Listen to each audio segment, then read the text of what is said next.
오늘 찬양을 조금 세게 해봐도 좀 되고 이 목에 이제 튜닝이 되면서 자리를 잡아가는 느낌이 매일매일 느껴집니다. 다 우리 하나님 은혜요. 여러분들 기도해 주신 덕분인 줄 믿습니다. 자, 오늘 설교 제목이 주인이 있음을 기억하라라는 겁니다. 주인. 여러분들의 인생의 주인은 누구십니까? 예수 그리스도시지요. 우리의 모든 것들의 이 세상 만물의 주인은 누구십니까? 역시나 우리 예수 그리스도 여호와 하나님이 되십니다. 근데 우리는 정작 하루하루를 살아가다 보면은 말로는 인식은 그렇게 하고 말로는 고백하는데 매 순간에 우리가 놓칠 때가 너무나 많은 것 같습니다. 오늘 말씀을 통해서 우리가 놓치고 있는 주인이 계심을 깜빡깜빡하는 그 순간들을 말씀을 통해 살펴보며 우리의 전 영역에 하나님을 인정하고 내 주인 되시는 여호와를 인정하는 저와 여러분들 되기를 축복합니다.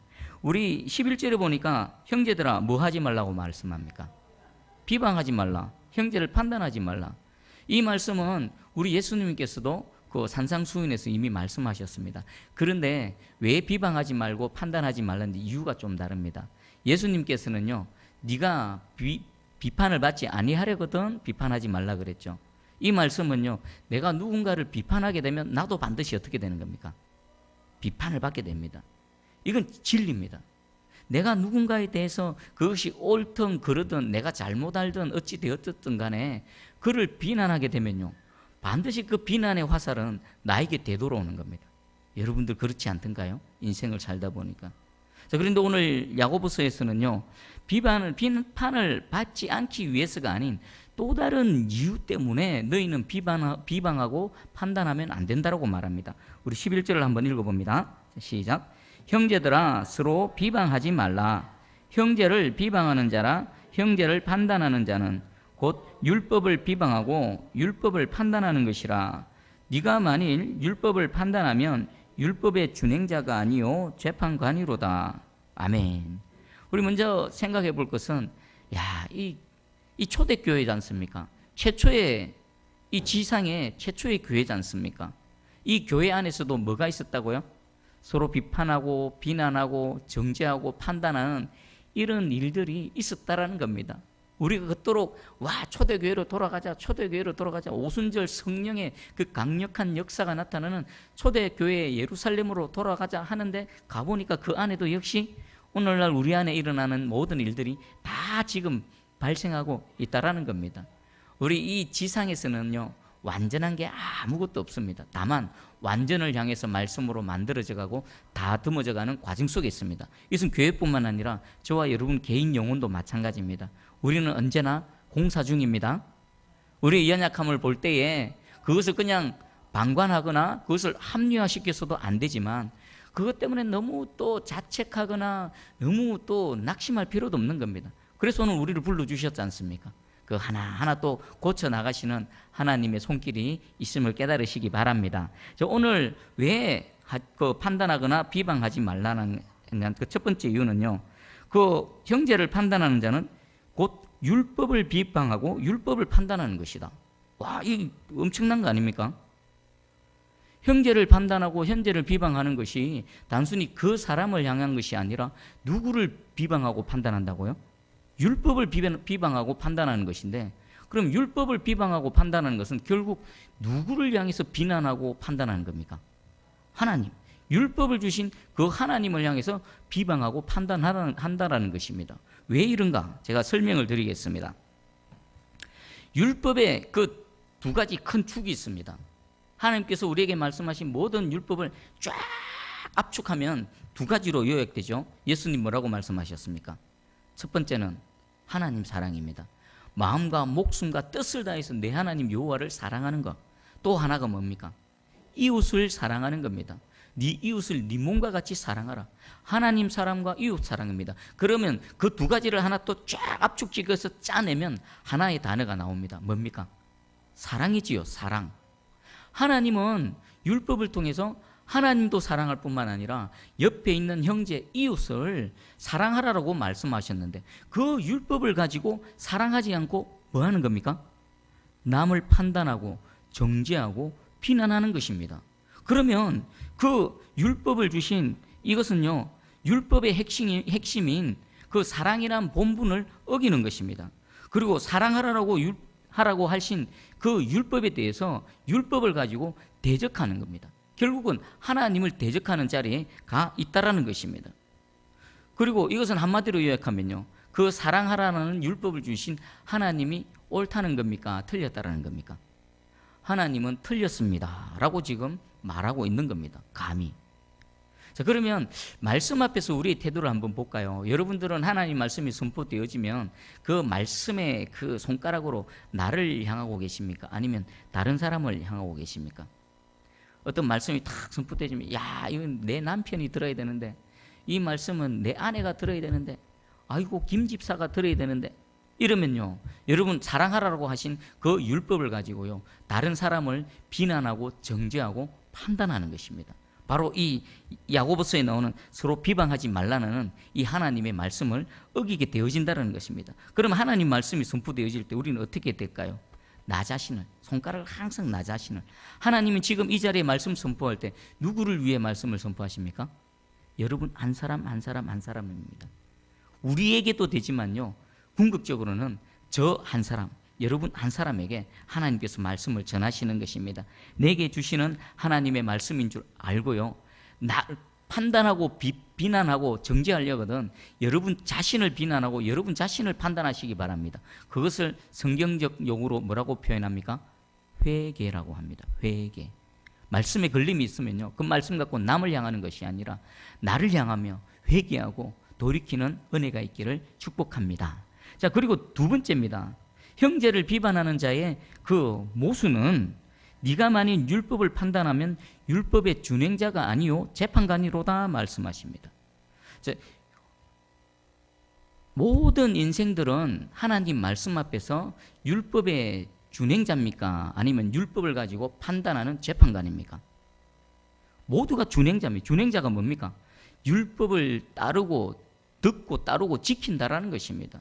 네가 그 율법을 가지고 누군가를 비난하면 네가 율법의 준행자가 아닌 율법의 재판관이 되어진다는 것입니다. 재판관은 뭐 하는 겁니까? 그냥 단순히 인간적인 감정에 의해서 비난하고 그 정죄하는 것이 아니라 법적으로 공적인 자리에서, 하나님의 자리에서 누군가를 판단하고 정죄한다라는 것입니다.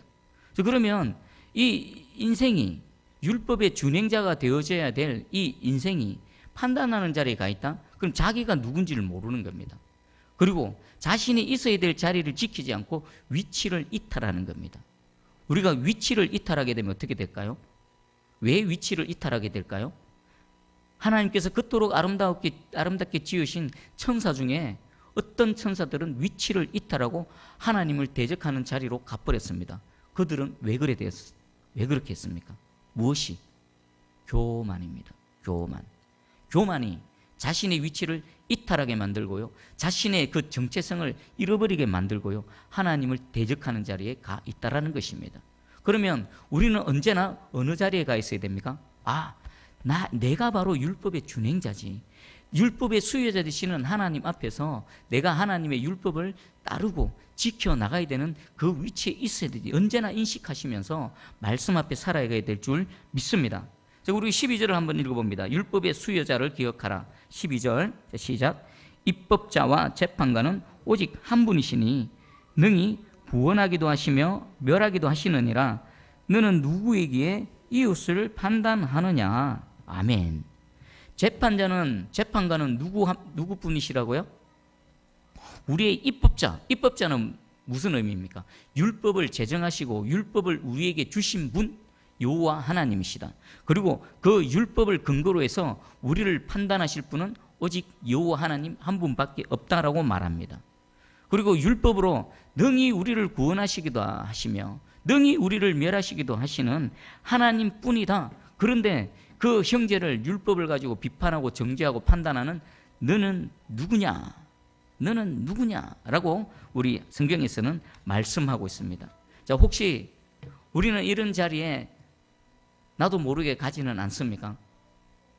나도 모르게 그 말씀으로 나를 돌아보고 나를 치고 나를 굴복시켜야 되는데 그 말씀으로 남을 판단하고 남을 비난하고 남을 정죄한 적은 있겠죠. 오늘 하나님 앞에서 이 말씀으로 모든 것들을 회개하고 우리가 있어야 될 자리, 율법의 준행자의 자리로 돌아가는 그 복된 발걸음이 되기를 소망합니다. 이것은 마치 이렇습니다. 여러분, 법정에 가면은 그 법정에 여러 사람들이 있죠. 범인을 세우는 피고인이 있고, 또 고발하는 검사가 있고, 그 피고인을 변호하는 변호인이 있고, 마지막에 최종 판결을 내리는 누가 있습니까? 판사가 있죠. 그러면 오늘 이 말씀을 가지고 이 법정에 보면 그 정작 재판을 받고 그 선고를 받아야 될 피고인이 어느 자리에 가 있는 겁니까? 판사의 자리에 가 있는 겁니다. 자기가 죄 지어놓고 그 죄에 대한 그 형벌을 받아야 될 것인데 자신이 판사의 자리에 앉아서 떡하니 판단하고 있는 것과 똑같다라는 것입니다. 이런 웃긴 모양새가 우리 안에, 특별히 교회 안에 하나님 말씀 앞에 살아가는 우리 모습 안에 얼마나 많은지 모르겠습니다. 여러분 개인이 내가 율법의 준행자구나, 하나님의 말씀으로 그 말씀을 따르고 듣고 지켜야 될 자는 바로 나구나라는 것을 분명히 인식하시면서 하나님의 자리, 오직 유일하신 여호와 하나님의 자리에 절대로 가지 않는 저와 여러분들 되기를 축복합니다. 아멘. 자, 이번에는 두 번째입니다. 13절에서 보면은 허탄한 생각에 대한 경고입니다. 우리 13절 한번 읽어봅니다. 시작. 들으라, 너희 중에 말하기를 오늘이나 내일이나 우리가 어떤 도시에 가서 거기서 1년을 머물며 장사하여 이익을 보리라 하는 자들아. 아멘. 지금 어떤 사람들이 있습니다. 이 사람들은 우리가 저 도시에 가서 1년 동안 장사를 해서 이런 큰 이익을 남기겠다라고 나름대로 큰 포부를 갖고 또 계획도 세우고 있는 그들을 보면서 이 야고보서에서는 이렇게 말씀하십니다. 14절을 제가 읽어드립니다. 내일 일을 너희가 알지 못하는도다. 너희 생명이 무엇이냐? 너희는 잠깐 보이다가 없어지는 안개니라. 아멘. 어떤 의미에서 이 말씀을 하실까요? 우리가 계획을 세우고요, 그 구체적으로 계획을 실행해 가면서 열심히 사는 것 너무나 중요합니다. 여러분, 계획이 어떤 의미입니까? 제가 사전에 찾아봤습니다. 계획은 이런 겁니다. 장차 벌일 일에 대해 구체적인 절차나 방법, 규모 따위를 미리 헤아려 구상한다. 어떤 내가 그 목표를 이루기 위해서 이러한 절차와 방법들을 정확하게 정하는 것, 이것이 계획입니다. 계획을 세우는 일은 너무나 중요합니다. 그런데요, 계획을 세우는 것보다 더 중요한 게 있습니다. 그 계획 안에 누가 있어야 됩니까? 하나님이 계셔야 된다는 겁니다. 오늘 야고보서에서는 그것을 지적하는 겁니다. 수많은 사람들이 내가 이것도 할 것이다, 나는 이런 꿈이 있다, 나는 이런 비전이 있다, 내가 내일 저런 것을 해서 이런 일들을 이룰 것이다라고 떠벌리고 자랑하는데, 이 야고보 목회자가 그들의 내면을 가만히 보니까 하나님이 있었습니까? 없었습니까? 하나님이 없는 겁니다. 그런 하나님이 없는 모든 계획에 대한 그 허무함, 허탄함에 대해서 지적하고 있는 것입니다. 여러분들 2018년도 들어서면서 여러분 많은 계획을 세우셨을 것입니다. 지금 한 해가 저물어져 가고 있습니다. 그 계획 어떻습니까? 얼마나 이루어졌습니까? 그리고 또 한 해가 저물면 내년 2019년도에 대한 또 다른 계획을 세울 것입니다. 내가 2019년에는 반드시 이것을 이룰 거야, 적어도 내 마음의 소원은 이런 것이야 라고 있는데, 그거 정말 중요합니다. 그런데 여러분들의 내면을 들여다보시기 바랍니다. 그것을 이루기 위해서 그 계획 가운데 하나님이 계십니까? 하나님이 반드시 계시기를 축복합니다. 하나님이 안 계시면요, 아무것도 아닙니다. 왜 그렇습니까? 잠언 16장 1절에 보면요, 마음의 경영은 사람에게 있어도 말의 응답은 여호와께로부터 나오느니라. 마음의 경영, 마음의 소원이죠. 계획이죠. 계획은 얼마든지 세울 수 있습니다. 내가 이것도 하고 저것도 하리라, 얼마든지 할 수 있습니다. 근데 그 응답은 누구로부터라고요? 여호와 하나님께로부터라는 겁니다. 그러면 우리의 계획 안에서 가장 중요한 분은 누구셔야만 됩니까? 여호와 하나님이십니다. 하나님 그 안에 함께 하셔야 되고요, 하나님이 도와주셔야 되고요, 하나님이 길을 열어주셔야 되고요, 하나님께서 없는 것 있게 해주셔야 되고요, 하나님 내 손을 잡고 끌고 가 주셔야만 된다는 것입니다. 여러분들의 모든 계획과 경영 가운데에 하나님이 중심에 계시기를 축복합니다. 여러분, 부정적인 예로 우리 누가복음 12장에 보면은 한 부자의 비유가 나옵니다. 부자가 열심히 한 해 농사를 지었습니다. 수확을 해놓고 보니까 예상보다도 엄청난 수확이 굳어진 겁니다. 그래서 어느 정도냐면은 기존에 있던 창고가 모자랄 정도로 풍성한 수확을 얻었습니다. 그것을 본 이 부자가 마음에 이렇게 합니다. 와, 이 작은 창고 허물고 더 큰 창고를 지어야지. 창고를 짓고는요, 그 모든 수확물들을 다 차곡차곡 정리해 놨습니다. 그것을 바라보면서 이렇게 얘기합니다. 누가복음 12장 19절에 또 내가 내 영혼에게 이르되 영혼아 여러 해 쓸 물건을 많이 쌓아두었으니 평안히 쉬고 먹고 마시고 즐거워하자 하리라. 풍성한 수확을 얻고 창고도 더 크게 짓고 다 재어놓고 그것을 바라보니까 막 흐뭇한 겁니다. 흡족한 겁니다. 이거 내가 한 몇 년 일하지 않아도 편안히 놀고 먹고 마실 그런 수확물을 바라보면서 이렇게 얘기를 합니다. 그때 하나님께서 경고하십니다. 누가복음 12장 20절에 하나님은 이르시되 어리석은 자여 오늘 밤에 내 영혼을 도로 찾으리니 그러면 내 준비한 것이 누구의 것이 되겠느냐 하셨으니. 봐보십시오. 이 부자는요 몇 년을 내다보고 평안하게 즐길 것이라고 생각했는데 당장 무엇도 못 내다봅니까? 오늘 밤도 못 내다봅니다. 우리 야고보서에서는요 1년을 내다보면서 내가 이것을 하겠다 저것을 하겠다 라고 말하지만요 14절에 내일 일도 너희는 알지 못한다. 근데 심지어는요 우리의 이 처지는 형편은 오늘 밤도 모른다는 것입니다. 더 심하게 얘기하면요 오늘 아침에 안녕 학교 다녀오겠습니다. 여보 회사 다녀올게 이러놓고 나가놓고 그 하루를 우리 스스로는 보장 못한다는 것입니다. 하나님이 지켜주셔야 되고요 하나님이 보호해 주셔야 그 한날을 생명을 유지할 뿐만 아니라 아무런 사건 없이 살아갈 수 있다는 것입니다. 그런 의미에서 오늘 이 수요일 밤에 하나님 앞에 나와 찬송하며 예배드리는 여러분들 가장 복된 인생인 줄, 오늘 하루 하나님께서 내가 알지 못하는 한날도 내다보지 못하고 하룻밤도 내다보지 못하는 나를 지키시고 보호하신 하나님의 은혜인 줄 깨달으시기 바랍니다. 그러면서 이 야고보서에서는요 범사의 여호와 하나님을 인정할 것을 얘기합니다. 15절을 읽어봅니다. 시작. 너희가 도리어 말하기를 주의 뜻이면 우리가 살기도 하고 이것이나 저것을 하리라 할 것이거늘. 아멘. 공동번역을 읽어드립니다. 그러므로 당신들은 만일 주님께서 허락해 주신다면 우리는 살아가며 이런 일 저런 일을 해보겠다 하고 말해야 할 것입니다. 아멘.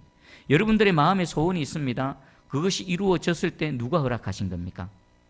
하나님이 허락하신 것입니다. 마음에 소원이 있는데 그것이 안 이루어졌을 때는요 누가 막으신 겁니까? 하나님이 막으신 것입니다.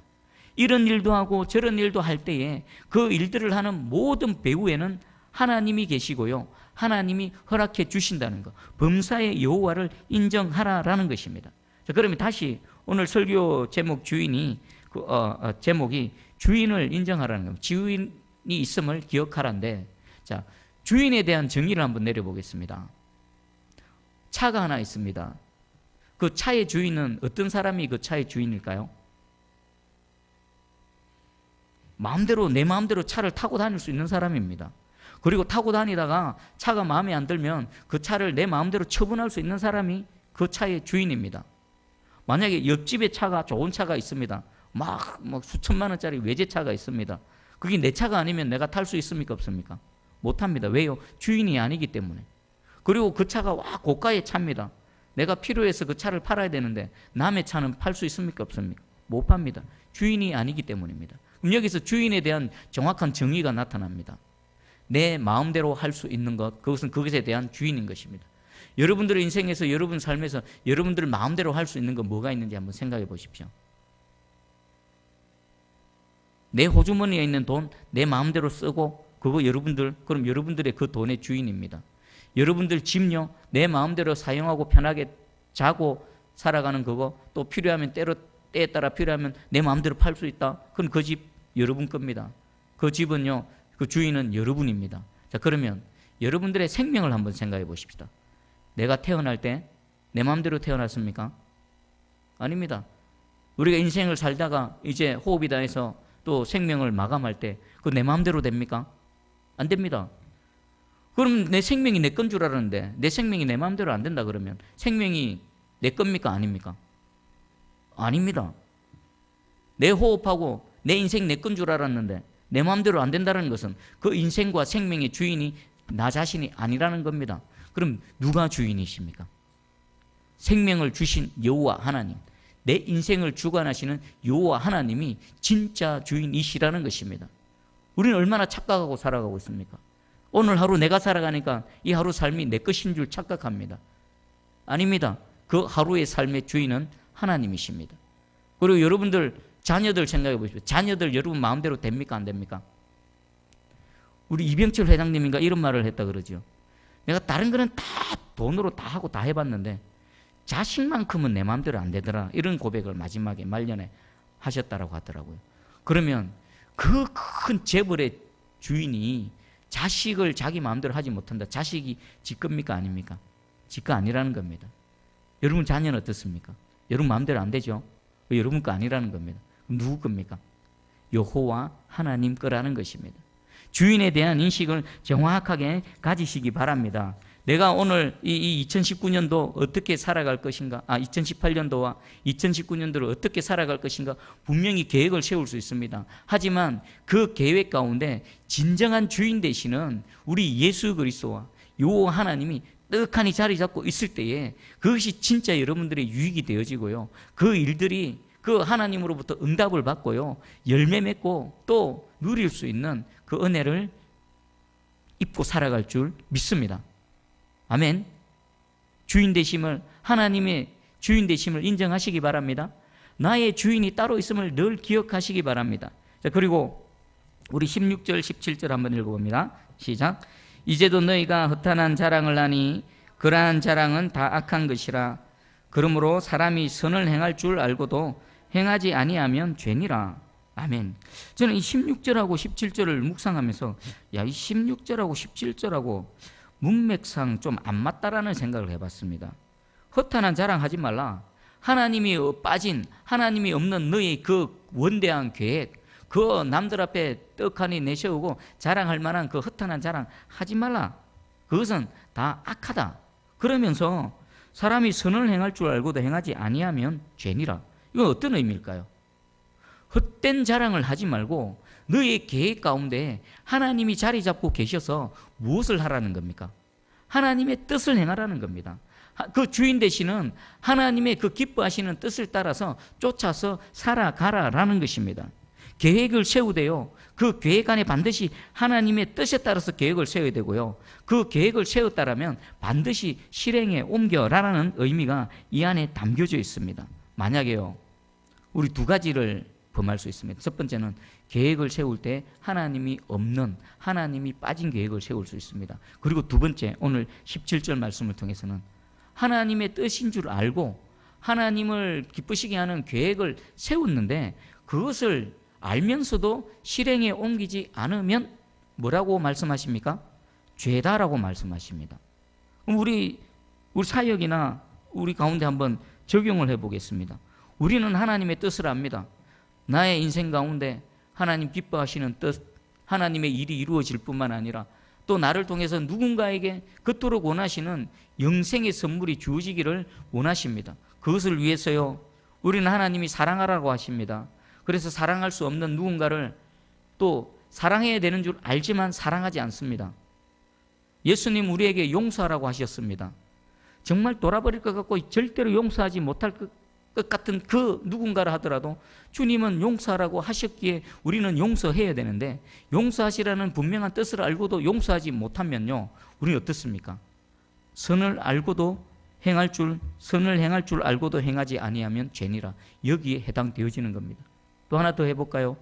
하나님 전도하라고 하셨습니다. 복음을 전하라고 하셨습니다. 그것이 아버지의 뜻인 줄 알고 또 세계 선교역 사역을 위해서 헌신하며 나가라고 했습니다. 주님의 몸된 교회를 위해서 절거히 헌신하라고 하셨습니다. 뜻을 압니다. 그런데 그것이 내 손과 발을 통해서 행하지 않으면 그게 다 뭐라고요? 죄라고 오늘 말씀하십니다. 정리를 하겠습니다. 여러분들, 내 인생의 모든 주인 되시는 여호와 하나님을 기억하시며 범사의 여호와를 인정하시며 내 인생에 살아가는 모든 계획 가운데 중심에 하나님이 계시기를 축복합니다. 그리고 하나님의 뜻을 따라서 하루하루 살아내실 때에 그냥 알고 머무는 것이 아니라 그것을 살아냄을 통해서 실질적으로 하나님의 뜻을 구현해내는, 그래서 그 선을 행할 줄 알고도 행하지 아니하는 죄에 빠지지 마시고 하나님 기뻐하시는 삶을 통해 하나님의 영광을 나타내는 저와 여러분, 우리 새순교회 되어지기를 주님의 이름으로 축복합니다.